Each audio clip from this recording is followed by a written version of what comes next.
Hello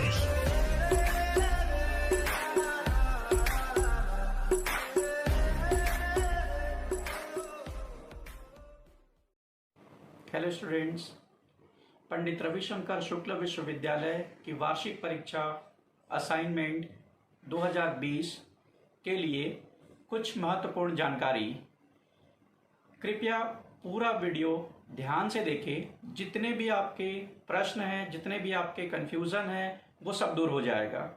आप में से काफ़ी सारे बच्चों ने लास्ट वीडियो को देख करके काफ़ी सारे क्वेश्चन मुझसे किए हैं। मैं सारे क्वेश्चन को उसके जो दिशा निर्देश है उसी के साथ साथ सॉल्व करते हुए चलता हूँ। ठीक है, लगभग 1100 क्वेश्चन मेरे पास आए हुए हैं। मैं सारे क्वेश्चंस को सॉल्व करूँगा। बहुत सारे क्वेश्चन तो एक जैसे ही है, उत्तर पुस्तिका से रिलेटेड कैसे सबमिट करेंगे, तो मैं एक एक करके चलता हूँ कि कैसे आपको सारे प्रॉब्लम्स जो आपके हैं उससे कैसे आप सॉल्व कर सकते हैं या किस तरह से आप उसको सबमिट करेंगे। ये पूरी जानकारी आपको इस वीडियो में मिलेगा, बशर्ते आप इस वीडियो को स्किप करके ना देखें, पूरा वीडियो देखें तो आपको समझ में आएगा। ठीक है, कई बार आप छोड़ देते हैं कि ये मेरे काम का नहीं है, आगे बढ़ जाते हैं, तो शायद वहाँ पे आपको समझ में नहीं आता कि करना क्या है। तो ध्यान से सुनिएगा, मैं सारी चीज़ों को एक एक करके बताते जा रहा हूँ। ठीक, सबसे पहली बात, सभी कक्षाओं की परीक्षाएं जो टाइम टेबल डिक्लेयर किया गया है उसी टाइम टेबल पे उसी दिन उसी समय स्टार्ट होगा। ठीक है, जो टाइम टेबल है वो टाइम टेबल चेंज नहीं हुआ है, उसी टाइम टेबल के आधार पे आपको परीक्षाएं देनी हैं। जिन परीक्षार्थियों ने महाविद्यालय परीक्षा केंद्र से उत्तर पुस्तिका प्राप्त कर ली है वे सभी उसी उत्तर पुस्तिका को यूज करेंगे उत्तर लिखने के लिए। जिसने उत्तर पुस्तिका प्राप्त नहीं की है उनको उत्तर पुस्तिका लेना है या बनाना है। ध्यान देंगे, लेना है या बनाना है। आप चाहें तो घर में बना सकते हैं। जो पीडीएफ फॉर्म आपने मिला है कवर पेज के लिए उसको प्रिंट कर लीजिए। मैंने पिछले वीडियो में डिस्क्रिप्शन में भी दिया है कि किस तरह से आपका कवर पेज होगा, उसका प्रिंट आउट ले लीजिए। अब चूंकि लॉकडाउन चल रहा है, प्रिंट आउट नहीं निकाल सकते तो आप उसको स्केच भी कर सकते हैं ब्लू पेन से, ठीक है, या ब्लैक पेन से।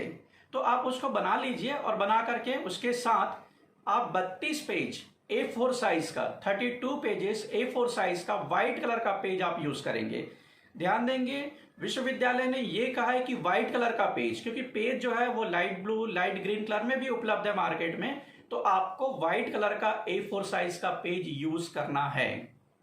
ठीक है, अब वो पेजेस जो है वो इस तरह से भी हो सकता है, क्लियर हो रहा है, ये लाइन वाला भी हो सकता है, या फिर इस तरह से जो फोटोकॉपी में यूज किया जाता है A4 साइज का पेज, ये हो सकता है। ठीक है, तो आप दोनों में से किसी भी तरह के पेज आप यूज कर सकते हैं अपनी सुविधा के हिसाब से। हाँ, ये जरूर है कि A4 साइज का होना चाहिए। क्लियर हो गया, ये यहां तक समझ में आ रहा है। चलिए अब आगे चलते हैं। उत्तर पुस्तिका या मुख्य पृष्ठ, कवर पेज जिसको कहते हैं, के साथ परीक्षार्थी को जो ये पेजेस यूज करना है उसको आप स्टेपल कर लीजिए या फिर टैग लगा लीजिए ताकि सारे पेजों को एक साथ आप रख सके, और सारे पेज में आप पेज नंबर डाल दीजिए ताकि किसी तरह की कोई गड़बड़ी ना हो। ठीक है, और लिख करके जो आंसर आप लिखते हैं उसको आप अपने पास लिख करके रखते जाइए। उत्तर पुस्तिका A4 साइज सफेद कलर में लिखा जाना होगा। ध्यान देंगे, कई बार बच्चे बोलते हैं कि A4 साइज, कुछ क्वेश्चन मेरे पास आया है कि सर A4 साइज का जो पेपर यूज करना है वो छोटा वाला यूज करना है कि बड़ा वाला। भाई उसमें कोई छोटा या बड़ा नहीं होता, A4 का साइज का जो पेपर है वो A4 साइज का होता है। और जब आप उसमें लिखेंगे तो 32 पेज जो आपको बताया जा रहा है, ये जो है ये एक पेज हुआ और ये जो है ये दूसरा पेज हुआ, मतलब एक पन्ना जो है, एक पन्ना वो 2 पेज कहलाएगा। तो ऐसे 16 पन्ना 32 पेज होगा, उसका उपयोग आप करेंगे और इससे ज्यादा पेज आप नहीं लगाएंगे। 32 पेज से ज्यादा, चाहे आप 32 पेज लिखें या 10 पेज लिखें, लेकिन आपका जो आंसर शीट बनेगा वो 32 पेज का बनेगा। कुछ बच्चों ने कहा है कि सर मार्केट में विश्वविद्यालय जो है वो आंसर शीट बेच रहा है और हमने जो बनाया है, फ्रेंड ने बताया कि वो विश्वविद्यालय का नहीं है, इसलिए वो मान्य नहीं है। तो मैं आपको बता दूं, 32 पेज का जो आंसर शीट आपको तैयार करना है वो आप भी कर सकते हैं, बाजार से भी खरीद सकते हैं। विश्वविद्यालय या महाविद्यालय आंसर शीट का विक्रय नहीं कर रहा है। तो ये बात आप बहुत ध्यान से समझ लीजिए। आप तैयार कर सकते हैं। स्टेशनरी वाला बेच रहे हैं तैयार करके, तो वो बेचने के हिसाब से कहता है आपको कि विश्वविद्यालय का पेपर है या महाविद्यालय का पेपर है, लेकिन विश्वविद्यालय ने कोई पेपर बेचने या महाविद्यालय ने कोई बेचने का काम नहीं किया है। ठीक है, तो ये आप बिल्कुल भूल जाइए कि विश्वविद्यालय बेच रहा है या महाविद्यालय बेच रहा है, आप भी तैयार कर सकते हैं। प्रत्येक प्रश्न पत्र के लिए 32 पेज मैंने बताया आपको सीमा है। अलग अलग उत्तर पुस्तिका, मान लीजिए आपको 5 क्वेश्चन पेपर मिलेंगे, 5 अलग अलग पेपर का आंसर देना है, तो 5 अलग अलग आप आंसर शीट 32 पेज का कवर पेज के साथ तैयार कर लीजिए। ठीक है, अब हम चलते हैं। मेरे ख्याल से अब पूरा डाउट आपका क्लियर हो गया होगा कि 32 पेज का जो आंसर शीट होगा वो कैसे होगा। ठीक है, चलिए अब उत्तर पुस्तिका जमा करने के संबंध में जानकारी लेते हैं। परीक्षार्थी अपने सभी परीक्षाएं समाप्त होने के बाद 5 दिवस के अंदर समस्त उत्तर पुस्तिकाओं को एक एनवेलप में, एक लिफाफे में, परीक्षा लिफाफे में, या लिफाफा जो है वो व्हाइट कलर भी हो सकता है, लाइट पिंक कलर हो सकता है, लाइट ब्लू कलर हो सकता है, लाइट ग्रीन कलर हो सकता है। तो लिफाफा सिर्फ ये ध्यान रखना है आपको कि A4 साइज के जो सारे पेपर है वो आराम से बिना फोल्ड किए आ जाए। उसमें कलर का कोई वो बताया नहीं है आपको कि किस कलर का यूज करना है। तो लिफाफा एनवेलप जो है वो एनवेलप है, उसमें कलर का कोई मतलब नहीं है। तो यहां पर ध्यान देंगे, कुछ बच्चों ने मुझे फोन किया था और कहा कि सर व्हाइट कलर का एनवेलप नहीं मिल रहा है, तो आप दूसरे कलर के एनवेलप में भी अपने आंसर शीट को रख सकते हैं। बस ये ध्यान रखना है कि आपको फोल्ड नहीं करना है। और लिखना क्या है, तो आप देखेंगे आप अपने राइट साइड में, अभी तो मेरा लेफ्ट साइड में आएगा, लेकिन आप जब लिखेंगे तो आपके राइट साइड में आएगा, वहां पर आप लिखेंगे प्राचार्य, प्रिंसिपल या केंद्र अधीक्षक। ऑब्लिक करके लिख दीजिए, जैसे इसमें दिख रहा होगा आपको, प्राचार्य या केंद्र अधीक्षक।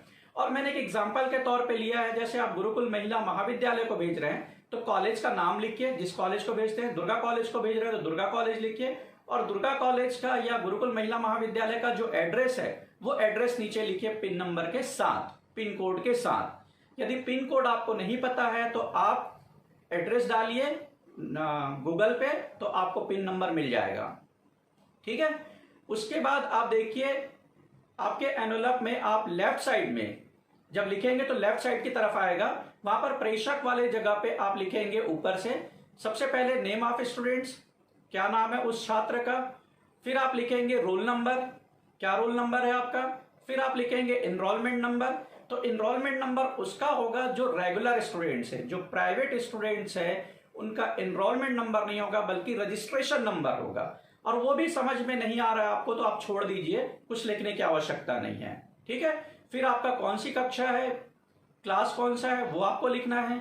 फिर लास्ट में आप लिखिए नंबर ऑफ कॉपीज, कितने आंसर शीट है, कितनी कॉपीज है आंसर शीट की, वो कॉपीज आपको लिखना है। मान लीजिए आपने 5 पेपर दिया, 5 पेपर का आंसर शीट है आपको, तो 5 लिखिए उस पर। ठीक, तो क्लियर हो गया होगा ये। तो एनवेलप कैसे लेंगे आप, एनवेलप के साइज जिसमें A4 का जो पेपर या आंसर शीट जो आपने बनाया है वो आसानी से पूरे पेपर अंदर आ जाए। ठीक, कलर का कोई मतलब नहीं है, जिस कलर का आपको मिलता है उस कलर का एनवेलप आप वहां पर ले सकते हैं। ठीक है, फिर एक बहुत क्वेश्चन आ रहा है कि सर प्रतिदिन आज का पेपर का PDF हमको आज भेजना है क्या, अगले दिन का पेपर का PDF हमको अगले दिन भेजना है क्या। तो बहुत क्लियर कट यूनिवर्सिटी ने कहा है, विश्वविद्यालय के द्वारा जो निर्देश जारी हुआ उसमें, कि आप यदि उत्तर पुस्तिका का PDF बना करके भेजते हैं तो वह भी आपके कॉलेज के या सेंटर के ID पे, जो आपका एग्जामिनेशन सेंटर है उसी ID पे आपको एक बार भेजना है।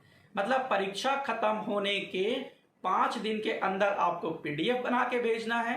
यदि आप PDF भेजना चाहते हैं तो ये कंपलसरी नहीं है PDF भेजना। कंपलसरी क्या चीज है, तो कंपलसरी है आपके लिए आपके जो उत्तर पुस्तिका है उसके हार्ड कॉपी को भेजना।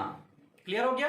तो हार्ड कॉपी या उत्तर पुस्तिका को आप परीक्षा समाप्त होने के 5 दिन के अंदर पोस्ट करेंगे। जब आप पोस्ट करेंगे तो पोस्ट ऑफिस में डेट, टाइम, सारा चीज मेंशन होगा जब आप स्पीड पोस्ट करेंगे तो। ठीक है, तो यहां पर क्या होगा, पीडीएफ भेजना कंपलसरी नहीं है, ये आप पे डिपेंड करता है कि आपको भेजना है कि नहीं भेजना है। लेकिन आंसर शीट का हार्ड कॉपी, जो आंसर आपने लिखा है उत्तर पुस्तिका में, उसको भेजना कंपलसरी है, अनिवार्य है। क्लियर हो गया ये? ठीक, चलिए अब आगे चलते हैं कि जब आप पोस्ट करेंगे तो पोस्ट करने के बाद जो रसीद मिलेगी आपको, पावती जो मिलेगी, उसको परीक्षा परिणाम यानी कि रिजल्ट आने तक संभाल कर रखिएगा। किसी प्रकार की कोई दिक्कत होती है, आपका रिजल्ट नहीं आता है या आपका पेपर नहीं मिला बताया जाएगा महाविद्यालय के द्वारा, विश्वविद्यालय के द्वारा, तो ये रसीद आपके पास उपलब्ध होंगे, तो काम आएगा कि आपने समय पर उसको भेजा है। क्लियर हो गया? मैंने आपको बता दिया कि लिफाफे में, एनवलप में क्या क्या रहेगा। आप पोस्ट भी कर सकते हैं पोस्ट ऑफिस से, आप कोरियर के माध्यम से भी भेज सकते हैं, लेकिन हर हाल में आपको भेजना है, ये ध्यान रखेंगे, और पावती को संभाल कर रखना है। तो ये उत्तर पुस्तिका से संबंधित जानकारी है जो मैंने आपको बता दिया। मेरे ख्याल से अब कोई कंफ्यूजन नहीं होगा। पीडीएफ आपको नहीं भेजना है, अगर आप नहीं चाहते हैं तो मत भेजिए, हार्ड कॉपी जरूर भेजिए महाविद्यालय के पते पर। ठीक है, यदि आप महाविद्यालय के आसपास रहते हैं, कई छात्रों का प्रश्न था कि सर हम सीधे महाविद्यालय में जाके जमा कर सकते हैं क्या? तो ये बात ध्यान रखिए, विश्वविद्यालय ने कहा है या तो कोरियर से या पोस्ट ऑफिस के माध्यम से स्पीड पोस्ट करके आप भेज सकते हैं। तो यदि कॉलेज के बाहर आपका घर है और कॉलेज नजदीक पड़ रहा है और पोस्ट ऑफिस दूर पड़ रहा है, तो भी आप उसको पोस्ट करेंगे या कोरियर करेंगे, डायरेक्ट महाविद्यालय में सबमिट नहीं करेंगे। ठीक है, चलिए ये तो रहा आपका उत्तर पुस्तिका से संबंधित जानकारी। अब हम देखते हैं प्रश्न पत्र से संबंधित क्या निर्देश दिया है विश्वविद्यालय ने। तो घोषित समय सारणी के अनुसार आपके पास परीक्षा केंद्र के द्वारा ईमेल के माध्यम से या व्हाट्सएप के माध्यम से प्रश्न पत्र उपलब्ध होंगे, यानी कि महाविद्यालय जो आपका सेंटर है वो आपको प्रश्न पत्र, क्वेश्चन पेपर सेंड करेंगे व्हाट्सएप के माध्यम से या मेल के माध्यम से। ठीक है, तो आसानी से मिल जाएगा। यहाँ पर मैं एक चीज और कहना चाहूंगा, बच्चे थोड़ा सा ध्यान देंगे। फर्स्ट ईयर का जो पेपर है वो सुबह 7 से स्टार्ट होगा, मॉर्निंग 7 o'clock को स्टार्ट होगा। सेकेंड ईयर का जो पेपर है वो 9 o'clock को स्टार्ट होगा, 9 बजे शुरू होगा। जबकि फाइनल ईयर का जो पेपर है वो 11 बजे शुरू होता है। विश्वविद्यालय का जो निर्देश है उसके हिसाब से परीक्षा शुरू होने के आधा घंटा पहले, यानी कि 30 मिनट पहले वो महाविद्यालय को मिलेगा। महाविद्यालय के जो केंद्र अधीक्षक है, महाविद्यालय के जो प्राचार्य है, उनको भेजेंगे, और महाविद्यालय के प्राचार्य या जो प्रभारी टीचर्स है या जो केंद्र अधीक्षक है वो बच्चों को भेजेंगे। तो ध्यान रखेंगे यहाँ पर जो फर्स्ट ईयर, सेकेंड ईयर के बच्चे होंगे उनको असाइनमेंट मिलेगा, और असाइनमेंट जो मिलेगा वो महाविद्यालय के द्वारा दिया जाएगा। तो जब आप असाइनमेंट के क्वेश्चन को सॉल्व करने बैठेंगे तो ऊपर महाविद्यालय का नाम जरूर आप देख लें। आप यदि दुर्गा कॉलेज के हैं तो ऊपर दुर्गा कॉलेज लिखा हुआ होगा, यदि आप गुरुकुल महिला महाविद्यालय के स्टूडेंट्स हैं तो ऊपर गुरुकुल महिला महाविद्यालय लिखा हुआ रहेगा। तो ये चीज ध्यान रखेंगे। कई बार क्या होता है, हम बहुत सारे बच्चों से जुड़े हुए रहते हैं, आप बहुत सारे बच्चों से जुड़े हुए हैं, कई बार आपके फ्रेंड किसी दूसरे कॉलेज का क्वेश्चन पेपर आपको भेज देंगे, तो ध्यान रखेंगे कि उसके ऊपर गुरुकुल महिला महाविद्यालय लिखा है कि नहीं लिखा है, मतलब आपके कॉलेज का नाम उसके ऊपर अंकित है या नहीं है, इस बात को कंफर्म करके फिर आंसर लिखना शुरू करेंगे।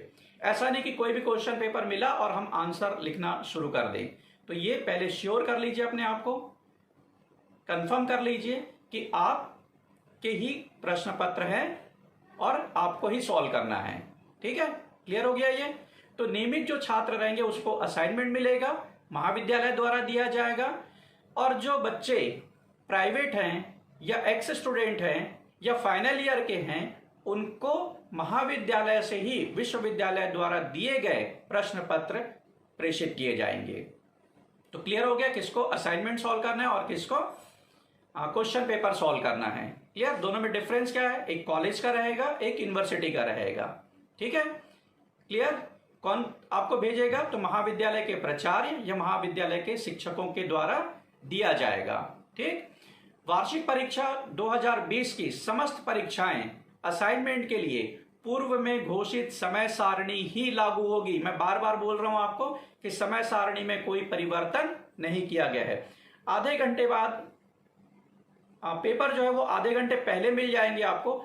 यदि किसी बच्चे को आधे घंटे पहले कॉलेज के द्वारा मेल के माध्यम से या व्हाट्सएप के माध्यम से पेपर उपलब्ध नहीं होता है तो उसमें घबराने वाली कोई बात नहीं है या डरने वाले कोई बात नहीं है कि सर ने मुझे पेपर नहीं भेजा या कॉलेज ने मुझे पेपर नहीं भेजा। आपको पेपर थोड़ा लेट से भी मिल रहा है, मान लो 6:45 बजे मिल रहा है 7 बजे के बजाय, या 7 बजे ही मिल रहा है, तो भी आपके पास इतना समय है उसको आंसर को लिखने के लिए कि पूरा दिन आपके पास है एक तरह से। क्योंकि आपको कब सबमिट करना है, जब पूरा पेपर खत्म हो जाएगा उसके अगले 5 दिन के अंदर आपको आंसर शीट को सबमिट करना है। तो यहां पर इस बात का ध्यान रखें कि अगर क्वेश्चन पेपर नहीं मिला है तो घबराने की आवश्यकता नहीं है। आप अपने फ्रेंड्स को या महाविद्यालय का जो ग्रुप बना हुआ है उसमें आप मैसेज कर सकते हैं, आपको पेपर मिल जाएगा। ठीक है, तो थोड़ा सा आप पेशेंस रखिएगा क्वेश्चन पेपर के लिए। क्वेश्चन पेपर आपको वैसे तो समय पर मिलेगा, लेकिन नहीं मिला तो भी घबराने की आवश्यकता नहीं है। ठीक है, क्लियर हो गया ये क्वेश्चन पेपर वाला मामला। यहां पर मैं एक बात उन स्टूडेंट्स के लिए कहना चाहूंगा जो सेमेस्टर एग्जाम दे रहे हैं। सेकेंड सेमेस्टर के लिए किसी भी कक्षा के लिए या किसी भी सेकेंड सेमेस्टर का कोई टाइम टेबल विश्वविद्यालय ने डिक्लेयर नहीं किया है। अब सेकेंड सेमेस्टर के जो बच्चे हैं जिनका टाइम टेबल डिक्लेयर नहीं किया गया है वो बच्चे काफी परेशान हैं। उनका क्वेश्चन आ रहा है सर हमारा क्या होगा, हम कब पेपर देंगे। तो मैं आपको बता दूं सेकेंड सेमेस्टर वाले जो बच्चे हैं उनको पेपर नहीं देना है। उसका जो इंटरनल वैल्यूएशन होता है, आंतरिक मूल्यांकन जो होगा, उसके आधार पर उनको मार्क्स दिए जाएंगे। ठीक है, इसको मैं नेक्स्ट वीडियो में आपको डिटेल में समझाऊंगा कि कैसे मार्क्स आपको दिए जाएंगे। कुछ और चीज, फोर्थ सेमेस्टर को छोड़ करके जो अंतिम सेमेस्टर है उनको छोड़ करके बाकी सेमेस्टर की परीक्षाएं नहीं होगी। क्लियर हो रही है, सिर्फ अंतिम या आखिरी लास्ट सेमेस्टर के एग्जाम होंगे। बाकी सेमेस्टर के एग्जाम विश्वविद्यालय के द्वारा नहीं लिया जाएगा। उनके टाइम टेबल भी विश्वविद्यालय ने घोषित नहीं किया है। और ना ही जैसे सेकेंड सेमेस्टर अभी आप दे रहे हैं, फर्स्ट सेमेस्टर में ATKT है तो उसका भी एग्जाम विश्वविद्यालय के द्वारा या असाइनमेंट विश्वविद्यालय के द्वारा नहीं लिया जाएगा और ना ही महाविद्यालय के द्वारा लिया जाना है। जो इंटरनल एग्जाम हुआ है, आंतरिक मूल्यांकन जो हुआ है आपका, उसके आधार पे आपको मार्क्स दिए जाएंगे। ठीक है, तो आपका भी जो क्वेश्चन था वो सॉल्व हो गया होगा। ना ही ATKT को देना है, ना ही रेगुलर स्टूडेंट्स को देना है। कुछ सामान्य निर्देश था ये जो मैंने आपको बताया। सारे बच्चों का जो कंफ्यूजन था क्वेश्चन पेपर को लेकर के, आंसर शीट को लेकर के, सबसे ज्यादा जो मेरे पास प्रश्न आए हैं वो आंसर शीट को लेकर के था कि सर लाइन वाला यूज करें कि बिना लाइन वाला। तो जैसा आप चाहें वो यूज कर सकते हैं, उसके लिए कोई यूनिवर्सिटी ने रोक टोक नहीं लगाया। सिर्फ ये कहा उन्होंने कि डिफरेंट साइज के पेजेस को यूज ना करके सिर्फ A4 साइज का पेज आप यूज करें। ठीक, एनवेलप्स लिफाफे के लिए भी कोई कलर डिसाइड नहीं है। सिर्फ आपके जो आंसर शीट है बिना फोल्ड किए सारे आंसर शीट एक साथ आ जाए, वो ध्यान रखना है आपको। और एक चीज, आपको एक बार में सारे आंसर शीट को एक बार में महाविद्यालय में भेजना है। चाहे आपके पेपर में 10 दिन का गैप हो, चाहे 4 दिन का गैप हो, जब तक पूरा पेपर कंप्लीट नहीं हो जाता तब तक आप महाविद्यालय में आंसर शीट को पोस्ट के माध्यम से या कोरियर के माध्यम से नहीं भेजेंगे। और एक सार बात, PDF करना आपके अपने ऊपर निर्भर करता है। यदि आप चाहें तो PDF करें। यदि आपको लगता है कि PDF करना झंझट वाली बात है, पढ़ने लायक नहीं रहेगा, करप्ट हो सकता है, तो PDF मत कीजिए। वैसे भी विश्वविद्यालय ने हार्ड कॉपी को भेजना या सेंड करना कंपलसरी कहा है कोरियर के माध्यम से। ठीक, तो मुझे लगता है कि आपके जितने भी प्रॉब्लम्स होंगे वो सॉल्व हो गया होगा। वीडियो को बशर्ते आप ध्यान से देखें एक बार में समझ नहीं आ रहा है तो दोबारा देखें, आपको जरूर समझ में आएगा। ठीक है, ओके, थैंक यू।